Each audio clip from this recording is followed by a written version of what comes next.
Friends అందరికీ నమస్కారం. Friends పెన్షనర్లందరికీ మరో గుడ్ న్యూస్ అయితే వచ్చేసింది. డిఏడిఆర్ పెంపుపై సుప్రీంకోర్టు కీలక ఆదేశాలు ఇచ్చింది.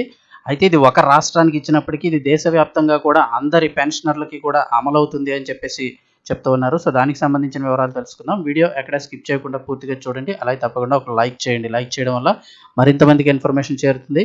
అలాగే అప్పటికప్పుడు అప్డేట్స్ తెలుసుకోవడానికి ఛానల్ని సబ్స్క్రైబ్ చేసుకోండి. వివరాల్లోకి వెళ్ళిపోదాం. పెన్షనర్లందరికీ కూడా భారీ రిలీఫ్ అయితే దొరికింది. డిఏడిఆర్ పెంపుపై సుప్రీంకోర్టు చారిత్రాత్మక తీర్పు అయితే విడుదల చేసింది. ఇక నుంచి ఉద్యోగులతో సమానంగా పెన్షనర్లను చూడాలంటూ సుప్రీంకోర్టు ఆదేశాలు జారీ చేసింది. సాధారణంగా ఏం జరుగుతోంది అంటే కనుక డిఏడిఆర్ హైక్ చేసినప్పుడు చాలా వేరియేషన్ అయితే చూపిస్తున్నారు. ఉద్యోగులకి ఒకలా డిఏ ఇస్తున్నారు. ఇక పెన్షనర్లకి సంబంధించి చూసినట్లయితే డిఆర్ చాలా తక్కువగా ఇస్తున్నారు. ఇప్పుడు ప్రభుత్వం సంబంధించి సుప్రీంకోర్టు చారిత్రాత్మక తీర్పు వెలువరించింది. ఏంటి అంటే ప్రభుత్వ లేదా ప్రభుత్వ రంగ సంస్థల్లో పనిచేసి పదవి విరమణ పొందినటువంటి పెన్షనర్లకు సంబంధించిన హక్కులను కాపాడే దిశగా సుప్రీంకోర్టు చారిత్రాత్మక తీర్పునైతే వెలువరించింది. దీంతో ఇప్పుడు పెన్షనర్లందరికీ కూడా భారీ రిలీఫ్ లభించినట్లయింది. ఉద్యోగులకు కరువు బత్యం ఏదైతే ఉందో ఈ డిఆర్ఎస్ అలవెన్స్ డిఏ అలాగే పెన్షనర్లకు సంబంధించి కరువు ఉపశమనం డిఆర్ఎస్ రిలీఫ్ ఇవ్వడంలో వివక్ష చూపించడాన్ని తప్పుపట్టింది.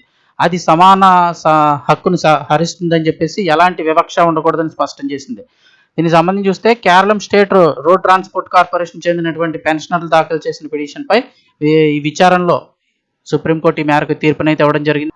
ఉద్యోగులందరికీ డిఏ ఎక్కువగా ఇచ్చి పెన్షనర్లు అయినటువంటి తమకు డిఆర్ తక్కువగా ఇచ్చారని పెన్షనర్లు అందరూ సుప్రీంకోర్టును ఆశ్రయించారు. ఈ కేసు విచారణలో సందర్భంగా కేరళం ఆర్టీసీ సంస్థ తమ వాదనలు వినిపించింది. ప్రస్తుతం తమ సంస్థ తీవ్రమైన ఆర్థిక సంక్షోభంలో ఉంది, నిధుల కొరత ఉంది.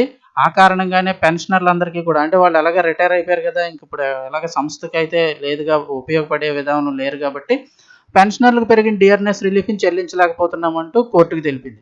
అయితే ఇదే సమయంలో ప్రస్తుతం సంస్థలో పనిచేస్తున్న ఉద్యోగులకు ఎక్కువ ప్రాధాన్యత ఇవ్వాల్సి వస్తుందని పేర్కొంది. అయితే సంస్థ ఆర్థిక ఇబ్బందుల్లో ఉన్నప్పుడు కేవలం పెన్షనర్ల ప్రయోజనాలు మాత్రం ఆపేసి సర్వీస్లో ఉన్న ఉద్యోగులకు డిఏ చెల్లించడానికి కోర్టు తప్పుపట్టింది. ఎందుకంటే ఒకప్పుడు కూడా రిటైర్ అయిన పెన్షనర్లు అందరూ ఆ సంస్థ కోసం పనిచేసిన ఉద్యోగులే కదా. ఇదే విషయాన్ని కోర్టు తప్పుపట్టింది. జస్టిస్ సూర్యకాంత్ గారు, జస్టిస్ కేవి విశ్వనాథ్ గారులతో కూడినటువంటి ధర్మాసనం మేరకు తీర్పునైతే ఇవ్వడం జరిగింది. కేఎస్ఆర్టీసీ తమ ఉద్యోగులకు డిఏను 14% పెంచగా పెన్షనర్లకు డిఆర్ హైక్ అనేది 11% మాత్రమే ఇచ్చింది. దీంతో పెన్షనర్లు అందరూ కోర్టును ఆశ్రయించారు. అనుకూలంగా కోర్టు కూడా తీర్పిచ్చింది. ఒకే సంస్థలో పనిచేస్తున్న ఉద్యోగులు రిటైర్ అయిన పెన్షనర్లను వేర్వేరు వర్గాలుగా చూస్తే ఒకరికి ప్రయోజనాలు ఇస్తూ మరొకరికి నిరాకరించడం అనేది సమానత్వ హక్కుకు విరుద్ధం అంటూ ధర్మాసనం స్పష్టం చేసింది. పెన్షన్ అనేది యజమాని ఇచ్చేటువంటి దానం లేదా భిక్ష కాదని, అది ఉద్యోగి గతంలో అందించినటువంటి సేవలకు గాను పొందే చట్టబద్ధమైన హక్కు అంటూ కోర్టు నొక్కి చెప్పింది. ఇప్పుడు ఈ సంస్థ నడుస్తోంది అంటే కనుక ఒకప్పుడు ఉద్యోగులు అందించిన సేవలే ఇప్పుడు కూడా సంస్థ నడవడానికి కారణం అవుతుంది. వాళ్ళే ఇప్పుడు పెన్షనర్గా మారినంత మాత్రాన వారిని తక్కువగా చూడడం తప్పని చెప్పేసి సుప్రీంకోర్టు అయితే చెప్పింది.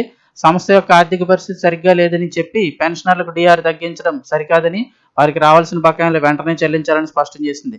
అయితే ఇక్కడ అందరూ గమనించాల్సింది ఈ తీర్పు కేవలం కేరళం ఆర్టీసీకే పరిమితం కాకుండా దేశవ్యాప్తంగా అన్ని ప్రభుత్వ సంస్థల పెన్షనర్లందరికీ కూడా వర్తించబోతోంది. ద్రవ్యోల్బణం పెరిగినప్పుడు ఉద్యోగులకే కాకుండా పెన్షనర్లకు సైతం అదే స్థాయిలో ఆర్థిక వెసులుబాటు కల్పించాల్సి ఉంటుంది. మనందరికీ తెలుసు బయట ధరలన్నీ కూడా ఇవన్నీ పెరిగిపోతున్నప్పుడు పనిచేస్తున్న ఉద్యోగులకే కాదు పెన్షనర్లకు కూడా ధరలు పెరుగుతాయి కదా. మరి అలాంటప్పుడు వారికి కూడా ఆర్థిక వెసులుబాటు కల్పించాల్సి ఉంటుంది. నిధుల లేమి పేరుతో ఏళ్ల తరబడి డిఆర్ బకాయిలను పెండింగ్లో పెట్టే సంస్థలపై ఈ తీర్పు ఇప్పుడు ఒత్తిడి పెంచనుంది. భవిష్యత్తులో ఏదైనా సంస్థ పెన్షనర్ల పట్ల వివక్ష చూపిస్తే ఈ సుప్రీంకోర్టు తీర్పును ప్రాధాన్యంగా తీసుకొని న్యాయం పొందే అవకాశం ఉంటుందని చెప్తున్నారు. ఇన్ఫర్మేషన్ వస్తే తప్పకుండా లైక్ చేయండి. మరిన్ని అప్డేట్స్ కోసం ఛానల్ని సబ్స్క్రైబ్ చేసుకోండి.